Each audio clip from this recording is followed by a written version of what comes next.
Bismillahirrahmanirrahim. Assalamualaikum warahmatullahi wabarakatuh.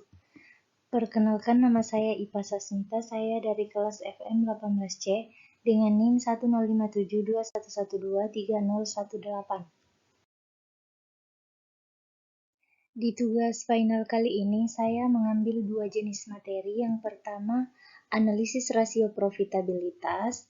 Ada margin laba bruto, margin laba neto, return on investment, dan return of equity. Dan materi kedua itu adalah manajemen risk. Ada 5. Yang pertama, liquidity risk, credit risk ratio, deposit risk ratio, capital ratio, dan risk asset ratio. Oke, kita masuk ke analisis rasio profitabilitas. Yang pertama, rasio margin laba bruto, yaitu mengukur persentase sisa penjualan setelah perusahaan membayar harga pokok penjualan. Rumusnya laba sebelum pajak dibagi dengan pendapatan usaha.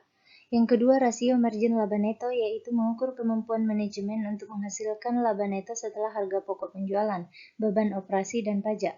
Rumusnya adalah laba neto dibagi dengan pendapatan usaha.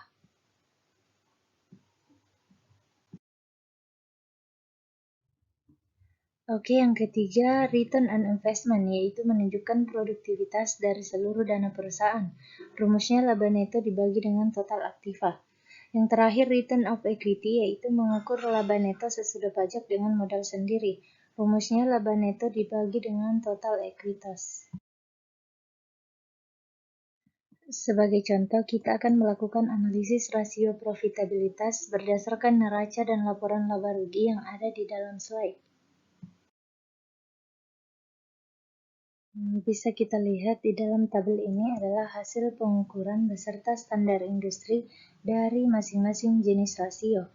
Adapun kesimpulannya itu, kondisi margin laba bruto perusahaan kurang baik di tahun 2017 sebesar 24% dan di tahun 2018 sebesar 26%. Adapun rata-rata industrinya adalah 30%, artinya perusahaan dalam kondisi yang kurang baik.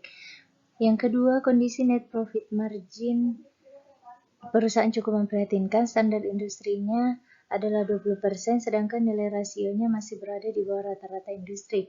Ini berarti bahwa harga barang-barang di perusahaan ini relatif rendah. Yang ketiga, kondisi ROI cenderung konsisten dan sama dari tahun 2017 ke 2018, yaitu 21%. Dan rata-rata industrinya adalah 30%, artinya kondisi perusahaan kurang baik karena masih berada di bawah rata-rata industri. Rendahnya rasio ini disebabkan rendahnya margin laba karena rendahnya perputaran aktiva.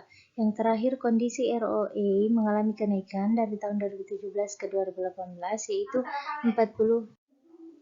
yaitu 40,2% menjadi 50,4%. Rata-rata industrinya 40%, artinya perusahaan dalam kondisi yang baik karena berada di atas rata-rata industri.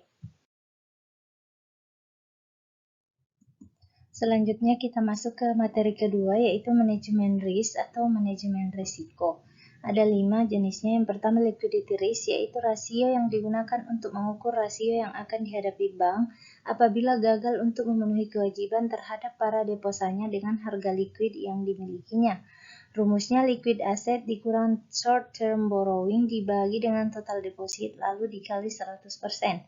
Yang kedua, credit risk ratio, yaitu rasio yang digunakan untuk mengukur risiko terhadap kredit yang disalurkan dengan membandingkan kredit macet dengan jumlah kredit yang disalurkan.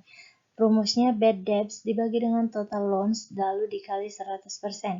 Yang ketiga, deposit risk ratio, yaitu rasio yang digunakan untuk mengukur risiko kegagalan bank dalam membayar kembali deposanya.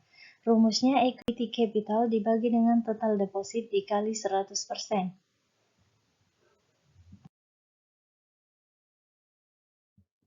Yang keempat, ada capital ratio, yaitu rasio yang digunakan untuk mengukur permodalan dan cadangan penghapusan dalam menanggung perkreditan, terutama risiko yang terjadi karena bunga gagal ditagih. Rumusnya equity capital ditambah dengan reserve for loan loss dibagi dengan total loans dikali 100%. Yang terakhir, risk asset ratio merupakan rasio yang digunakan untuk mengukur kemungkinan penurunan risk aset. Rumusnya equity capital dibagi dengan total aset dikurang cash asset dikurang securities lalu dikali 100%. Oke, itulah tadi penjelasan mengenai dua jenis materi. Terima kasih. Wassalamualaikum warahmatullahi wabarakatuh.